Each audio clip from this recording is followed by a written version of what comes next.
in their socio-economic fortune. As such, all political office holders and public servants must shape up or ship out. Special advisor to the President on Policy and Coordination, HadizaBala-Usman, held a technical retreat for delivery desk officers of federal ministries towards delivering on the renewed hope agenda of the administration. Babajide Kolade-Otitoju caught up with her in Uyo, the Akwa Ibom State capital, for an exclusive interview. Let's share part of it with you.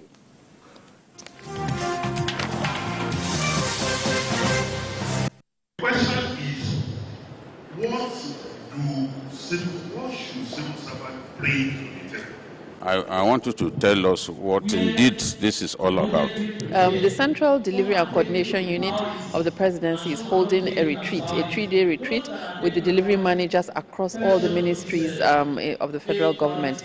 We're here to discuss the modality of the process with which we're going to institute delivery of the presidential priorities. The criticism that many Nigerians have made about previous administration is that there seems to be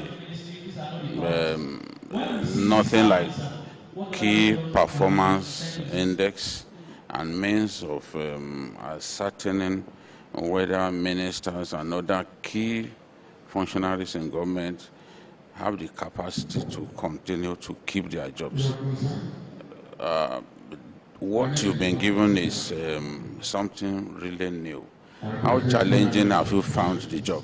It has been quite challenging, more so in recognizing that the engine room for these activities of these deliverables sit with the civil service. So we need to ensure that the capacity of the civil service is strengthened. We recognize the minister as the political head and the lead, so we're working with the ministers and the civil servants to ensure that there's an understanding of the urgency to deliver on Mr. President's priorities. We have here with us today the chairman of the Federal Civil Service Commission. He's providing a presentation which details the need for us to align the skill set within the civil service with also the Renew Hope agenda, because in order for us to deliver, we have to ensure that we have the manpower, the skills that are required. An integral part of our result delivery is consequence management, which I think all citizens and Nigerians are anxious to see, meaning that for a sector, for a ministry and a minister not to have met their target, what would happen to that minister?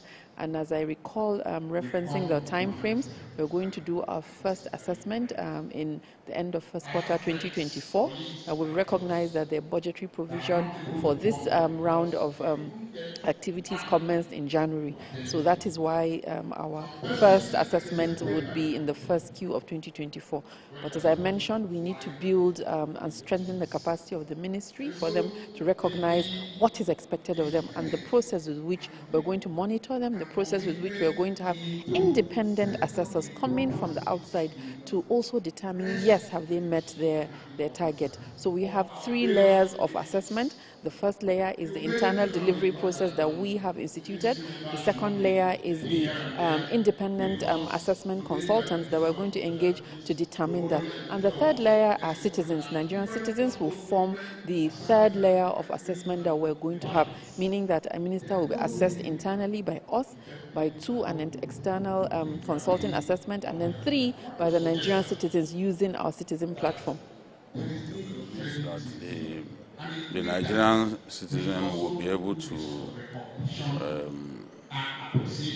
speak their minds on how their ministers are performing. Is this going to be electronically verifiable? Yes, we're going to, there is a citizens platform that exists. We're going to relaunch it in line with the President's directive, which would allow for citizens to track and monitor the presidential deliverables. We're going to upload these deliverables so that you can see. And one of the things we're doing today during this 3-day retreat is also to break down our deliverables to very granular aspects where how has this deliverable impacted on you as an outcome. So for example, some of the details where you you're going to the airport, what is your experience, the delay by the airlines, the functionality of escalators, functionality of conveyor belts, security clearance for vehicles coming to the airport, security clearance for persons in the airport. So these are the granular details we're going to ensure that performance is measured and tracked by citizens, measured and tracked by the delivery unit to ensure that there are clear outcomes that are expected. Professor Laokpa spoke about money gets allocated to some ministries and departments that they do not receive any final analysis. How do we guarantee optimum results when money meant for projects are not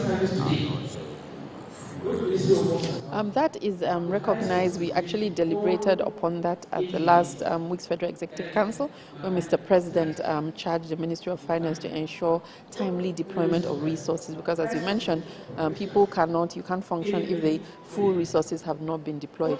The Federal Ministry of Finance and the Office of the Accountant General have the cash plan, which they deploy, which details their cash management processes to ensure that the resources available are distributed. And indeed, we've also looked at that cash plan, implementation of the cash plan and cash disbursement as a deliverable of Ministry of Finance. So Ministry of Finance themselves will be held responsible for resource allocation and resource distribution, recognizing what is available in the pot, in the envelope or the pot for distribution to critical and priority projects and initiatives. Finally, you have civil servants here, some of them educator officers. How confident are you that they will be able to help you achieve your goal? Without a doubt, as I mentioned, the civil service is the engine room of delivering on the presidential mandates. We also note that they would need intellectual and technical support, which would come from external consultancy that the respective ministries are deploying where there is a needs gap. But we feel that our civil service needs to be strengthened to provide that, because institutionalizing a reform, institutionalizing an initiative is how you get it sustained and how you get it accepted across the board. So that is why we're prioritizing working with, we have here our delivery desk officers. We have 4 of them from each ministry, led by a director, and they're here for this retreat so that we can work with them on the respective frameworks with which we are going to track. So we know that there may be some skill gaps, but we encourage to see how we can improve on that capacity.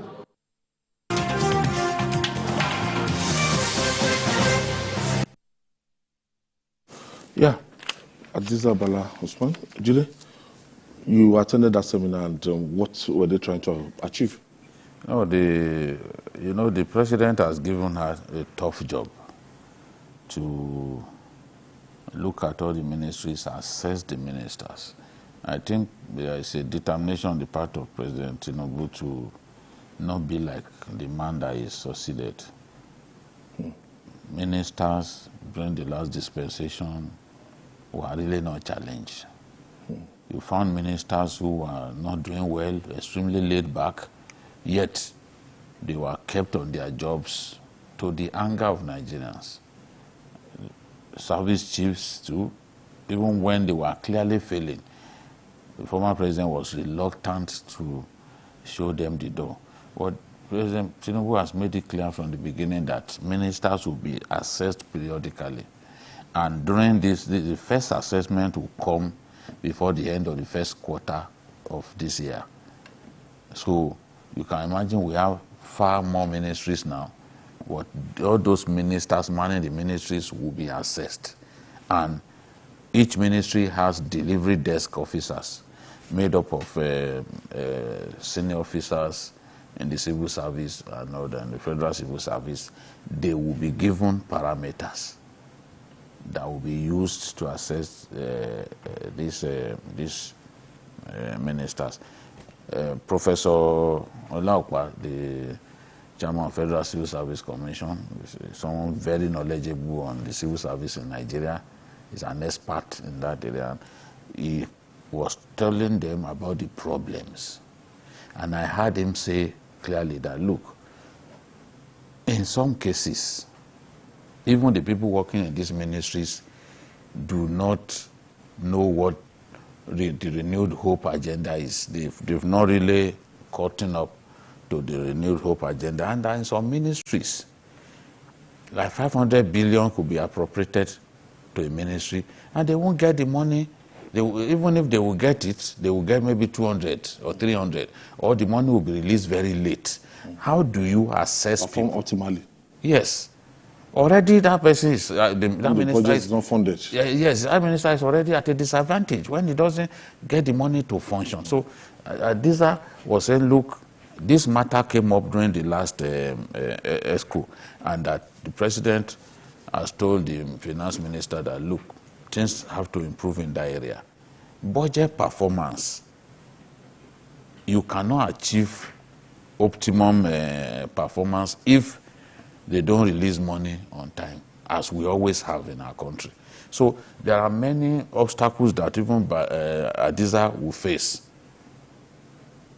in trying to achieve our aim of assessing these people clearly. But I can see the determination is there.